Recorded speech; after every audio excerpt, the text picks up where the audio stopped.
So right. So we were discussing about the conversion. Okay, how to convert physical or replicate the physical machine. Okay, to a virtual machine. Right. So we have discussed about two methods, that is hot conversion and cold conversion. So we have seen that in the hot conversion, the physical machine has to be on, means the source physical machine has to be on. In the cold conversion, the physical machine need not be on. We can boot it up using a converter boot CD, which have its own running operating system, which will have its own operating system, and via that we can boot it up. Okay, and there is no requirement of a synchronization mechanism in cold conversion, but when you're talking about a hot conversion, it needs a configuration once the cloning is done. Okay, so it needs a synchronization once the cloning is done. So we'll see the implementation in detail. So this is listed here, the method. Okay, so 1, 2, 3, 4, 5, 6 processes are there. Okay, that is given here. So we have first the converter machine. Okay, we can say it is a server machine which will initiate the converter process. Okay. Yeah, which will initiate the converter process. So what it will do is first it will find the source physical machine which has to be cloned, okay, and then a destination machine where the VM has to be replicated. This machine has to be replicated.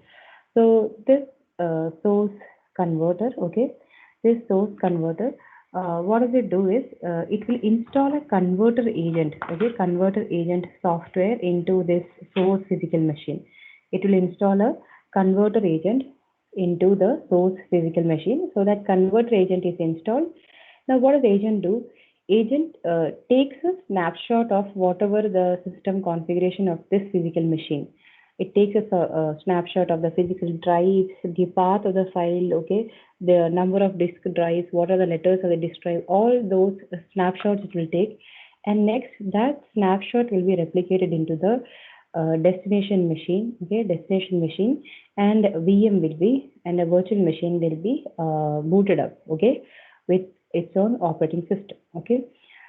So now once this virtual machine is created, okay, so here the system is already on. So once the virtual machine is booted up, so before booting it up means once the virtual machine is just created with the configuration file, it has to do a synchronization process. So synchronization process means it requires reconfiguration where it will check whether all the page tables, all the uh, privilege instructions which are executed prior to the cloning are replicating same state, okay, in the CPU states. So all those configuration will be looked into here, okay. Or we can say it as a synchronization will be looked into here. And once this synchronization is done, okay, also there are some considerations which has to be done. So this will discuss once I've discussed the cold conversion also.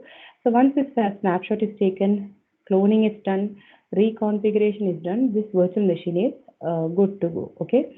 So this virtual machine is actually a replica of whatever physical disk drive or files which are there in this source machine. So suppose if some source machine, some files which are hardware file dependent, okay, so those files will not run properly in the virtual machines because it's only a replica here, and here the hardware will be based on the destination server. So accordingly, that path has to be reconfigured again, okay, only for the hardware dependent systems, okay, file systems. We have to do the reconfiguration. Okay, and finally, once it is done, the converter remove all the traces from the source machine. Means it will remove the agent which was installed in the physical source machine, and it will also delete the snapshot of the system volumes or the source volumes which have been taken by the converter agent, so that a VM can be replicated in another different machine.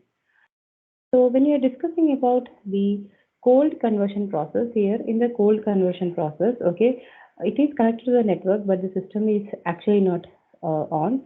So how do we on it? So here a boot CD is used, which will have its own operating system. So that will be installed here, and that will act as a converter agent here. Okay, so the converter boot CD will act as a converter agent, and it will do the synchronization process of cloning the physical machine to another destination machine. Okay, so first it will be booted, then it will create a copy of all the source volumes, just like we have discussed in the hot conversion, and then create a new virtual machine in the destination machine, and create these copies of source machine in the destination VM. Okay, and once this is done, okay, so we also have to here ensure the same thing just like previous, because whatever hardware dependent are there, so that also we have to change here. Okay, but what is the observation here is we don't have to do a synchronization here, only a reconfiguration of file system is what is required here in the cold conversion process. So some consideration which we have to do, and here also at the end we have to do the cleaning up procedure, means we have to delete the snapshot of all the source volumes which we have taken, so that we can convert, which was used to convert the physical machine to a virtual machine. So what are the considerations which we have to do when we are discussing about these hot conversion and cold conversion is, that is, there will be some drivers which are hardware dependent. Okay, so they might not be preserved when we are cloning because of the absolute need of hardware dependency. Second thing is, if your file system has hardware dependency, and so those letters or those paths will have to be reconfigured when you're cloning that source machine to a different destination. Okay, also, but other than that, all the identities, suppose you have named a file system, okay, that file system will have the same name or retained the same name at the destination machine also. Okay, but what we have to ensure is that, see, the computer names, if it is in the same network, so there is might be a conflict. So that conflict, we have to see where it is not conflicting. Otherwise, usually when you are cloning your physical machine to another system machine, it should work properly unless and until there is a hardware dependency of some particular file system. Okay, so whatever file system or applications which are dependent, strictly dependent on the hardware, they will not work, but rest of the system will work. Okay, so this completes our physical machine to virtual machine conversion. Okay, so just to summarize, okay, what we have discussed today. So we have basically discussed about types of hypervisor, different virtualization techniques which are available. Then we have discussed about virtual machine file systems, okay, vBIOS, vSwap, okay, vlog, all those. And then we have discussed about virtual machine hardware components. And then we have discussed a very small portion of the same, that is conversion, that is physical to virtual machine conversion. How does it happen? The two processes, that is hot conversion and cold conversion process. Okay, and we have seen the implementation steps also, where actually converter agent is there, where actually converter CD is used. So that also we have discussed. Okay, so in the next class, we'll be discussing about another important topic, that is optimizing memory resource. So here we'll be discussing about how actually the hypervisor, does the management of memory when there are multiple virtual machines. Say, suppose if we have a single virtual machine with maximum 8 GB memory, okay, but it is hosting 7 virtual machines, and each virtual machines require 2 GB each. So just tell me, can that hypervisor actually host 7 virtual machines? It has. If we use the virtual swap and add for a little bit, like 1 GB more for one more instance, it could. Yeah, right. So that's the thing here. So how does actually the hypervisor manages the memory requirement of the virtual machine? Okay. So how does it do memory overcommitment, and then how does it manage the memory request if at all that memory request comes up? Okay. And how does it reclaim those memories once suppose if it has allocated one virtual machine some memory, and that virtual machine might have done with the task, but it has not released the memory, then how does the hypervisor reclaim that memory? There are different techniques, okay, and we'll discuss about that memory swap files here, okay. So this is a little bit, an interesting topic where we have, different explanation with each figure.